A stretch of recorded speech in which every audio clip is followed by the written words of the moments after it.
This is Research Like a Pro, episode 243, RLP with DNA 6. Analyze your sources and evaluate your DNA matches.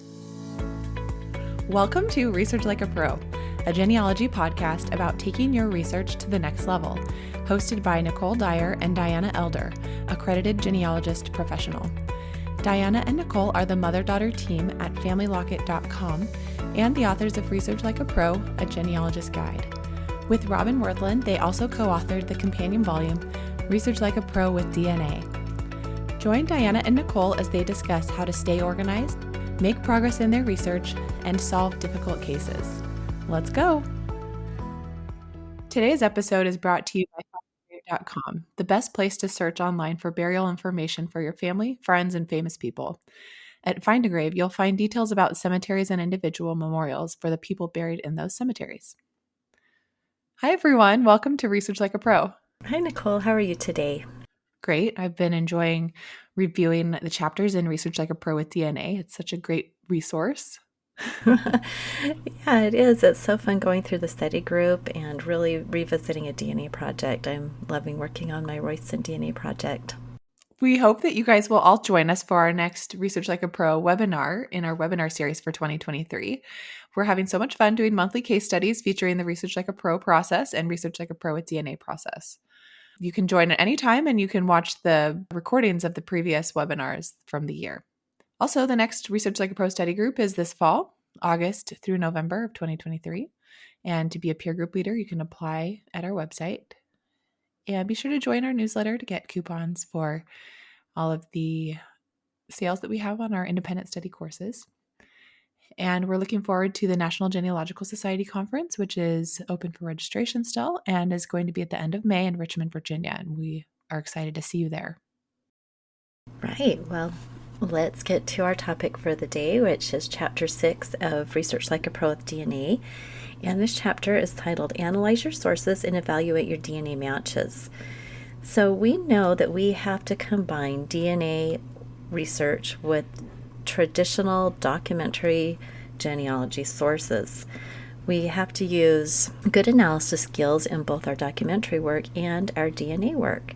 So when we first get started with a project, we need to create a timeline because we have got to see when our events happened. We've got to try to see what is missing in our timeline.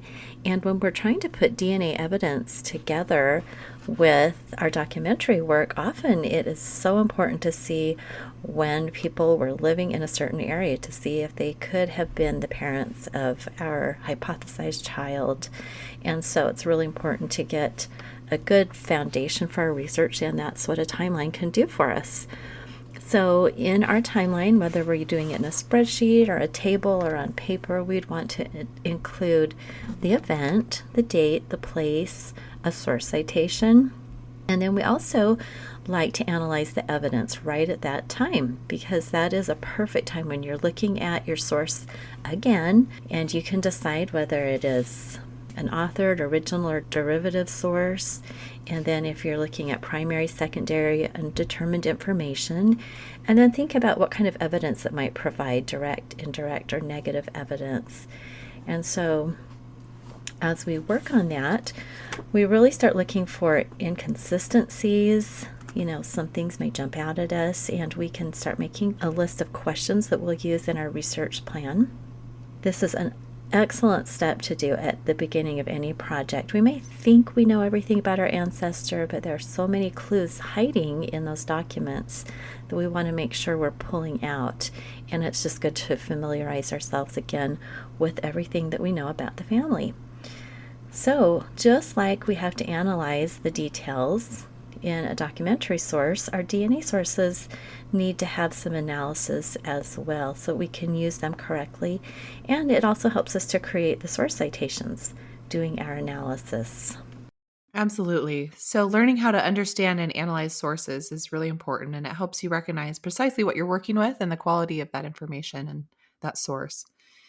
So let's talk about understanding a source's quality. And there's 3 types of categories: original, derivative, and authored narratives. The original source is the first recording of the information, whereas the derivative is a copy or a translation, a transcription, or a summary of another record. So that's where the word derivative comes from, because the source is derived from another original document.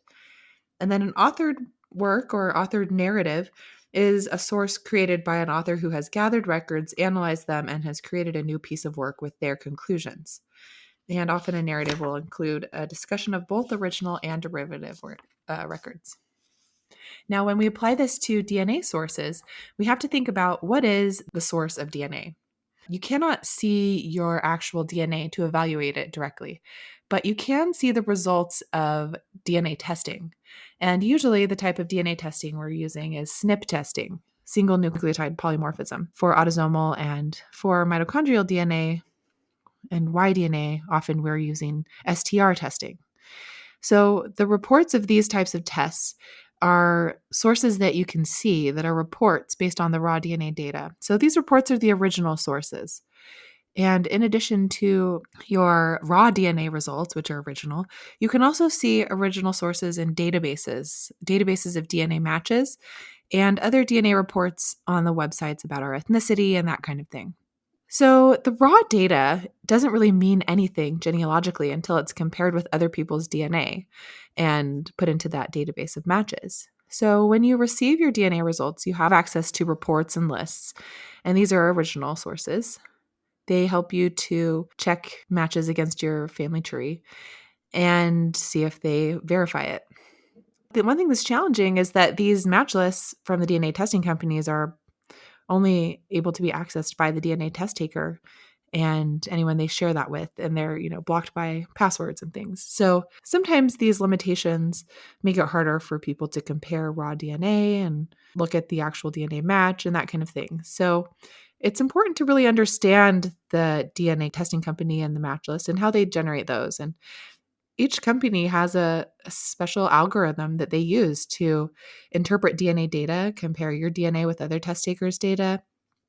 And some companies test different SNPs than other companies and use different testing chips. And so even when the testing company is looking at the same locations or SNPs in the genome that other companies are looking at, they will sometimes have different thresholds for the size of DNA segments reported and the minimum amount of DNA reported.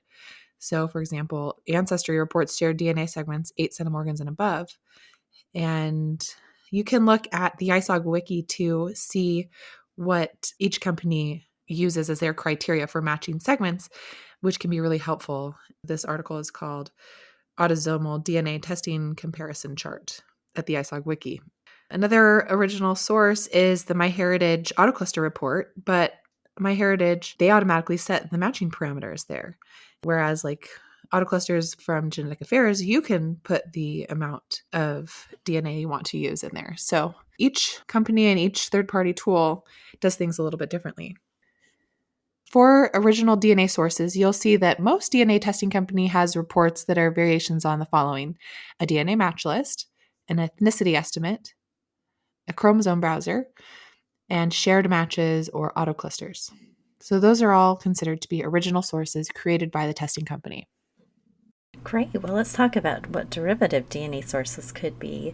And this is not something that we use a lot, but we may have some situations where we're just getting an email from a person and they're describing some of their matches. We can't look at their original match list, but they're sending whatever they wrote about it. And of course, the worry with derivative sources is that error will creep in. And so perhaps they wrote the centimorgans wrong, or maybe they interpreted their test incorrectly.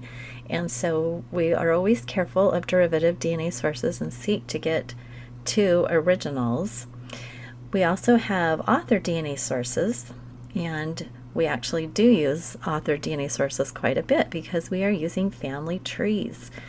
The only reason that we can find a common ancestor between ourselves and a DNA match is by tracing both of our family trees back until we find that ancestor that shared DNA with both of us. And so we rely heavily on online family trees, but we do recognize these are authored DNA sources and could be accurate or could have some incorrect links.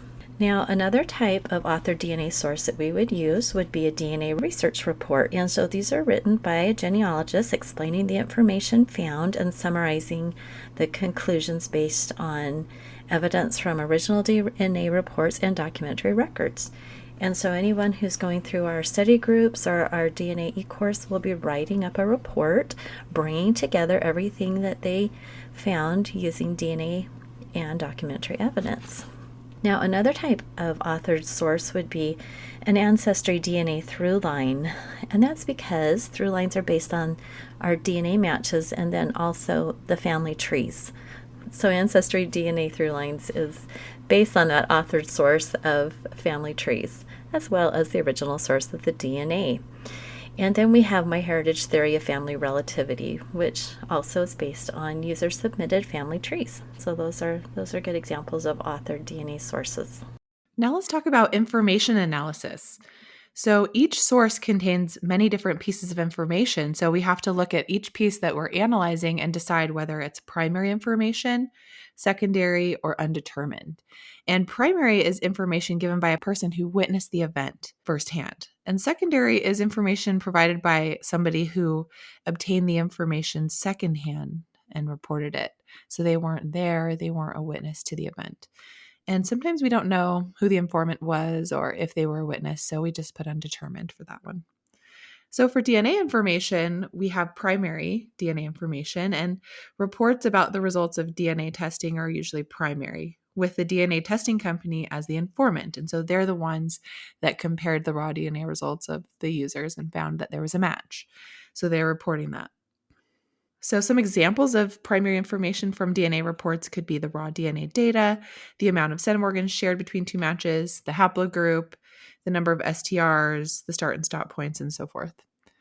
Now, secondary DNA information is the reporting of information first received elsewhere. So a genealogist reported DNA matches from a testing company or family tree information, that kind of thing.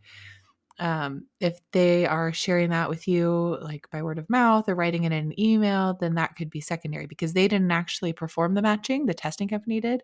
So the person who receives the results is not a witness or a firsthand informant. They would be a secondary informant. Also, for family trees, the DNA testing company is actually a secondhand informant for the user's trees because they don't have firsthand knowledge of all the information in a user's family tree. And undetermined DNA information, that's just if we don't know who gave the information. So that's not usually a case we see. All right, well, let's talk about evidence analysis. And again, these come in threes: indirect evidence, direct evidence, and negative evidence. And when we're working with these, we think about if the information clearly states the answer, and if so, it's direct. If we have to use some deduction to put together 2 or 3 facts or more, that's indirect. And then negative evidence is when the ancestor is not found in the expected time or place. So when we're talking about direct evidence with DNA, we actually can't do that for most cases because there's so many different relationships for each amount of shared DNA. And you might say, well, what about a parent and child? Well, there's not a lot of possibilities for that much DNA shared. But even then, you can't determine which tester is the parent, which tester is the child without more information. And so if you had a research question like, who is Ben's biological father? Ben's DNA test results report a parent-child relationship with the male tester. So this is direct evidence of a very close relationship, but until more information is known, it doesn't directly answer the question. The match could be an unknown son of Ben or the identical twin of Ben's father. And we actually had this happen in our study group, where one of our study group members' mother was an identical twin, which is something you don't see very often. But with DNA, we really do have to consider all the different possibilities. So generally, we are using DNA as indirect evidence. We're combining our DNA evidence with documentary evidence. Now, if we're testing a hypothesis with mitochondrial or Y-DNA, such as, is this Smith man related to this Smith man, and we do a big Y700 DNA test and find them in the exact same very specific haplogroup, then we could say, yeah, that is direct evidence of a connection there. but often we are using indirect evidence. Now, can we have negative evidence with DNA? Well, negative evidence is the absence of expected information. And so an example of this would be if you have an oral tradition in your family that you have got Native American heritage. Grandma was full-blood Native American. And then you do your ethnicity test, and perhaps you've done it on all the different websites, and absolutely none of them show Native American or even a Native American haplogroup. So that would be negative evidence proved by the DNA that no, Grandma was not a full-blooded Native American. And then another example of negative evidence would be if you have a DNA test done with, say, you wanted your first cousin to test to use their DNA results, and then it comes back with a much smaller or maybe not even a match of DNA, and that would be negative evidence that you're really not the relationship that you thought. So keep in mind, negative evidence is not the same as negative search results. It's when we use it with other information, other documentary evidence to prove something. Yeah, I think it's important to note that with negative evidence, like of a particular ethnicity, the example of a grandparent was a good one because you would expect to inherit segments from your grandparent if they were a full-blooded Native American. But if they were like a 1/8 Native American, you may not have inherited those segments that they had that were Native American. So you can't always make proven conclusions just from one piece of negative evidence. You need to build a body of evidence. Same thing with the negative evidence of DNA matching with cousins. Like, you need to know which cousins you will share DNA with. You will share DNA with all of your first cousins and 99% of your second cousins, but you won't share DNA with all of your second cousins once removed and third cousins and more distant because of recombination. So if you test a third cousin and you don't match, it doesn't mean you don't have the same common ancestor. It could just mean you didn't inherit the same segments. So we have to be careful with negative evidence about making broad claims, but it's really important to be able to use negative evidence as well. So it can be challenging, but it's good to think about some ideas of how it can be used. Right. All right, let's talk about evaluating your matches. One way that you can do this is by creating a diagram of your matches descending from a particular common ancestor. When you have the matches there and you can see their relationship to the test taker and the amount of shared DNA, it's really a great way to analyze the relationship in the shared DNA and the overall body of evidence that you have. One thing that you can do is take your diagram that you created of your close matches in one of the earlier chapters and make a copy of it. You can duplicate it on lucidchart or diagrams.net. And then you can remove matches that are from a different side of the family and just leave the matches that are focused on your objective. And focusing on only the pertinent family members will help keep your diagram more manageable. One thing you can think about doing is color coding different types of matches. So if you have like XDNA matches, you can color code them, and you can do the same with Y-DNA matches to help you evaluate the source information and evidence and really help you see the different types of matches you have and what they're telling you. Looking at your diagram can help you figure out the relationships with your matches. And then you can use the method of autosomal DNA match analysis, where you go to the Shared Centimorgan Project and look at observed relationships and amounts of shared DNA that have been seen in known relationships and see if what you're finding with your matches falls within the observed ranges. So you can look at your diagram and ask yourself the following questions to help evaluate each match. So number one, did the autosomal DNA matches fall within the expected total centimorgan or percent range and associated probabilities for the known relationships? And if not, are there alternative relationships besides those proposed for that DNA match? And three, does this DNA match help verify the proposed family relationships? And if the amount of shared DNA between the tester and the match seems kind of high, you might want to consider that they could have more than one common ancestral couple and they're sharing in more than one way. And if they share less than expected, then we might need to consider they could be descending from a common ancestor through different spouses and are therefore half third cousins or something like that. Right. And it's really important to notice that because you might suspect that you have some pedigree collapse or endogamy or multiple relationships in your family tree brought on by this analysis. And so you might need to consider another scenario of how you are related to that DNA match. And it takes a lot more research and a lot more analysis to figure that out. But you could run the test at GEDmatch called Are Your Parents Related? And that's looking for pieces of DNA that are identical on both maternal and paternal chromosomes. And we call this runs of homozygosity, or ROH. And so if you have a match that seems to share more than the expected amount of DNA, you may want to check their kit for that as well. We also want to consider the meiosis groupings in the Shared Centimorgan Project PDF because they give us some more data for evaluating shared DNA and possible relationships. So to understand meiosis, just think of it as steps. It is a set of similar relationships, and each grouping of relationships has the same number of separating meiosis or recombination events. Because of this, the minimum, average, and maximum amount of shared DNA for the relationships in the group will be the same. So you can use these groupings. You have to actually go to the PDF from the Shared Centimorgan Project to see these, and it can better help you understand the range of shared DNA for relationships. So just keep in mind that some of the relationships have less submissions than others for that Shared Centimorgan Project. The easier known relationships, like first cousins or second cousins, have a lot of submissions because we typically know that. But something like a half, third cousin once removed, maybe we don't know those relationships or haven't reported those as much, and so there won't be as much data for that. So something else to think about are the small segments, and we do need to be careful of small segments, anything less than 7 to 10 centimorgans, and these could be false positives.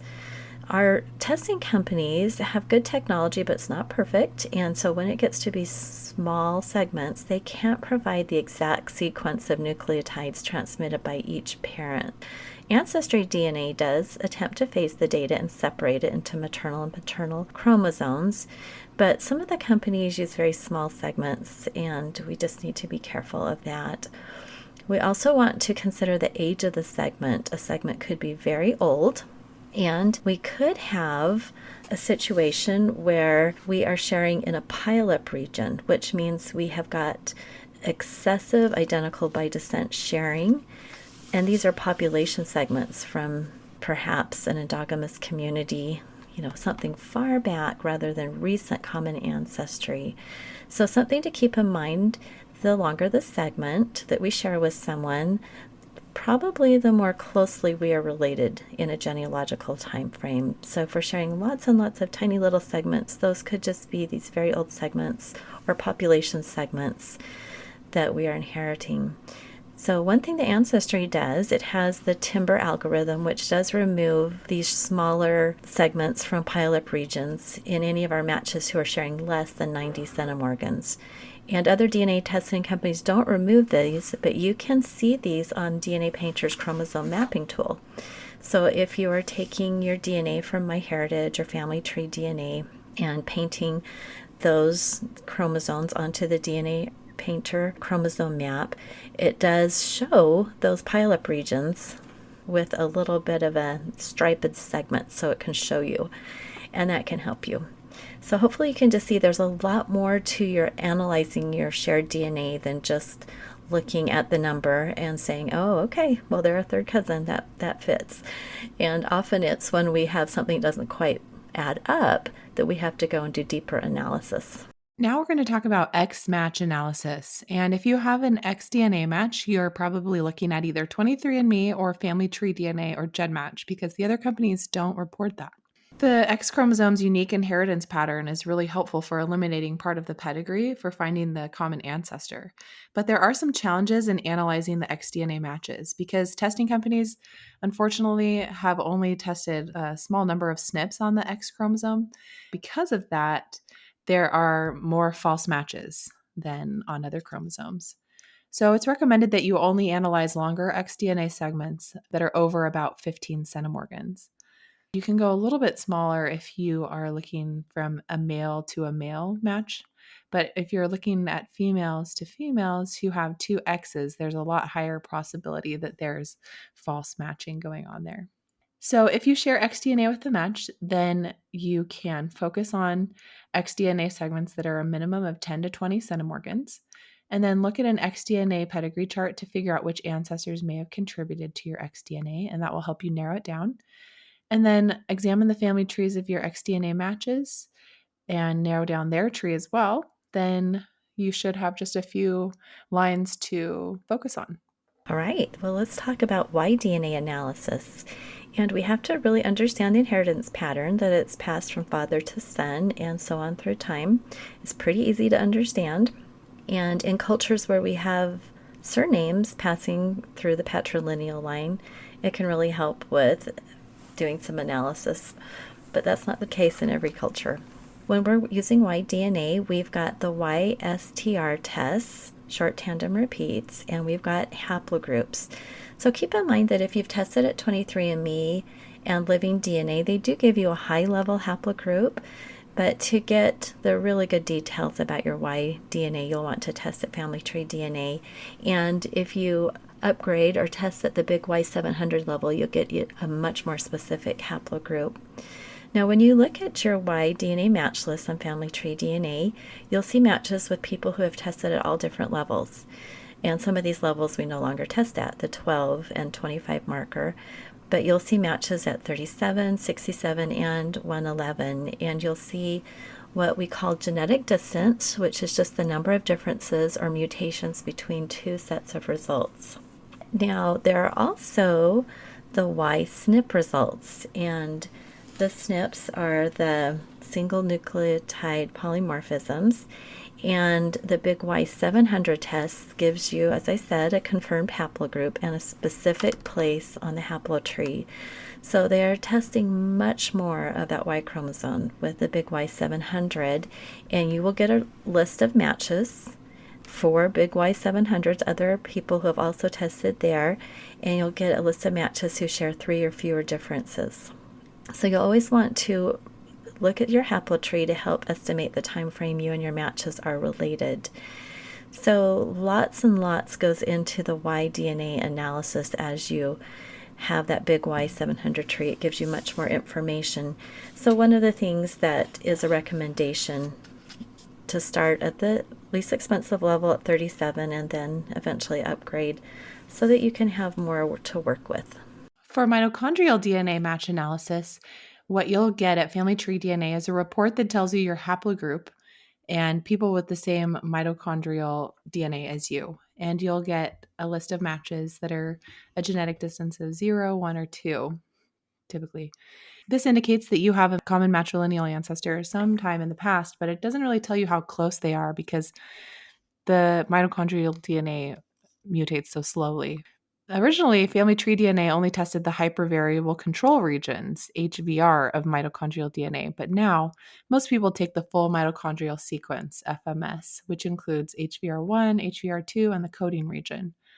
So you can view your matches at each of these different levels, and they predict with 50% confidence that the time to the common ancestor with an exact match is 1,300 years. And an exact match at the HVR1 and HVR2 level is 700 years. Looking at the different levels, it's important to really understand what you're looking at. Do you have a match with HVR1, HVR2, or full mitochondrial sequence? So if you have an exact match at the full mitochondrial sequence, then they predict the time to common ancestor is 550 years. And of course, these are just estimates. And so at the full mitochondrial level, that's where you get the genetic distance of 0, 1, and 2, and 3. But HVR1 and HVR2, they only show exact matches for those levels. One thing to be aware of with mitochondrial DNA is heteroplasmy, and that's the coexistence of multiple mitochondrial DNA variants in a single source. So if a person has heteroplasmic mitochondrial DNA, it might cause some matches to look more distant than they really are, or not show up as a match at all, especially if they've only tested the HVR regions. So just be aware of that, and if that is happening to you, then you can look it up. But there's a table with symbols that you can look for that help you find heteroplasmic mutations. Now, a word from our sponsor. Find a Grave makes it easy to find the graves of ancestors, create virtual memorials, and add photos or virtual flowers to a loved one's memorial. You can search by name, location, cemetery date, and more. Find a Grave members add more information every day, so if you've searched the site before without finding what you were looking for, come back and check again. Looking for a way to give back to your community? Download the free Find a Grave app, visit your local cemetery, and add missing grave information to the site. It's an easy and fun way to spend some time outside and help other people who are searching for their family and friends. Findagrave.com is completely free to use, so start your search today at findagrave.com. Okay, so let's talk more specifically about evaluating shared match clusters and finding common ancestors. And this is a really common methodology that's used with autosomal DNA matches. So after you've divided your match list and clustered them into groups, then you can use their family trees of those people in that cluster to start identifying common ancestors. And sometimes you might have matches in that cluster who don't have trees, so you may have to build a quick tree for them. This could be just a quick hypothetical tree to find back their common ancestors with you. Another way to kind of figure out how a match is related to you is to look at their shared matches list. If they don't have a tree, you can at least look at their shared matches and see which people who already do have trees that you've identified the common ancestor they share with.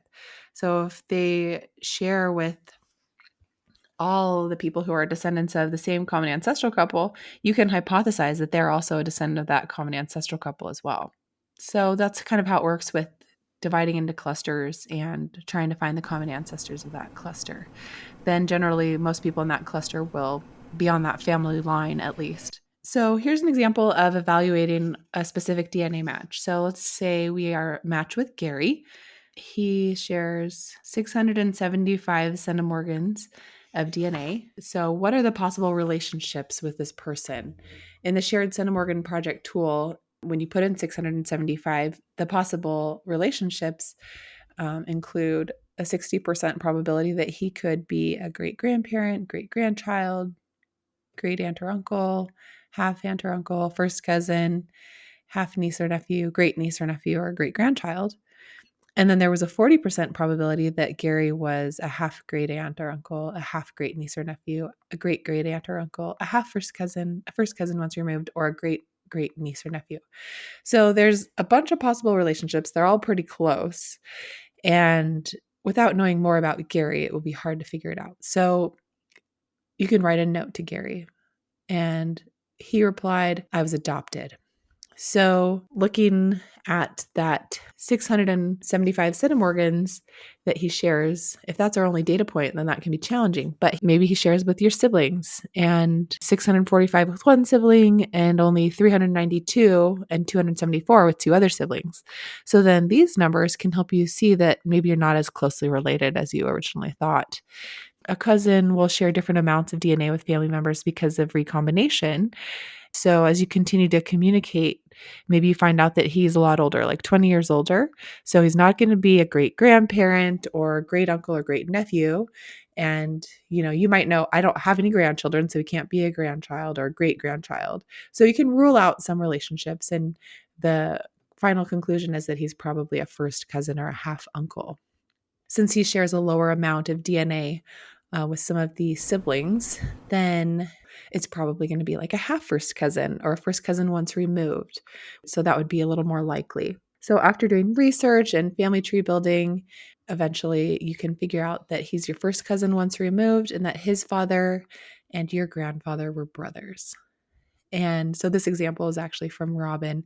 And as she did this, she was happy to find a new cousin, and she was able to share family information and invite him to reunions. So she was able to really figure this out a lot by evaluating the DNA and then working in the family tree to kind of figure things out. Wow, thanks for taking us through that example. And the thought occurred to me as you were discussing that now we have the ability in the Shared Centimorgan Project to enter the data for multiple people. So, could put in Robin's and her siblings, and because hers was an outlier, she shared more than her siblings did, it would kind of eliminate some of those other possibilities for her. Mm-hmm. So that's a neat new tool we have. Yeah, you could put in the lowest one and the highest one, which would help eliminate a lot of different relationships, leaving you with just a few. Right. So let's finish up this episode with just talking about targeted testing. And after you've gone through this whole process of analyzing the DNA matches that you're working with, you really need to ask some questions. First of all, do you even have enough DNA to rule out other hypotheses? And second, what other test takers could you add to achieve your research objective? And are you using all the different types of DNA, autosomal DNA, Y-DNA, X-DNA, and mitochondrial DNA that would help you to answer your research question? And so often we do need to take a look at that and see what else we can add. And it may seem difficult to find living people to test, but we have a lot of tools, and as genealogists, we know how to use them. We can search newspapers, obituaries, find a grave. Those are all places that we can find living descendants of our ancestors and collateral lines, and we can reach out to them in a variety of ways and see if they'd be interested in taking a DNA test. And we often just need more data. So unlike our documentary work where we can't go add another census to our ancestor, we can add more DNA to our research project. And so remember that we will not share DNA with all of our distant relatives. However, we are going to share autosomal DNA with our close and distant cousins. And so we just need to think about the people that will be the best test takers for us. And second cousins are good options because they nearly always share DNA with us, and that will help us to verify great-grandparents. And we still have a good chance of matching with third cousins, and that would help to confirm second great-grandparents. And then as we're moving back on the tree, we're just not going to share as much, so we will need to have more people testing and having access to their tests to help us to reach our objective. So targeted testing is a great way to increase the coverage of our ancestors' genome and find more matches and more information. Right. And we've had really good success with finding people who've already tested in the company database and just asking them to share the results with us. So often you don't need to pay for anyone's test anymore. You can just collaborate.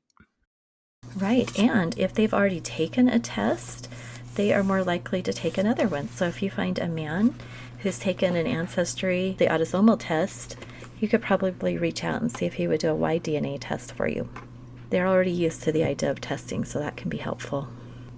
All right. So the task for this chapter is to make a timeline for your research subject, your ancestor, and then analyze the evidence and the sources and the information in there. And then continue building your DNA match diagram and focus on the matches that descend from the person in your research objective, and analyze the information in your diagram, looking for the amount of shared DNA and the relationship, and if that lines up with observed values in the Shared Centimorgan project. Then determine if you need to do any targeted testing at this point. All right. Well, we hope you've enjoyed learning all about analyzing your sources and evaluating your DNA evidence. And we hope you have a great week, and we'll talk to you next time. Bye-bye. Bye-bye. Thank you for listening. We hope that something you heard today will help you make progress in your research. If you want to learn more, purchase our books, Research Like a Pro and Research Like a Pro with DNA on Amazon.com and other booksellers. You can also register for our online courses or study groups of the same names. Learn more at familylocket.com/services. To share your progress and ask questions, join our private Facebook group by sending us your book receipt or joining our courses. To get updates in your email inbox each Monday, subscribe to our newsletter at familylocket.com/newsletter. Please subscribe, rate, and review our podcast. We read each review and are so thankful for them. We hope you'll start now to research like a pro.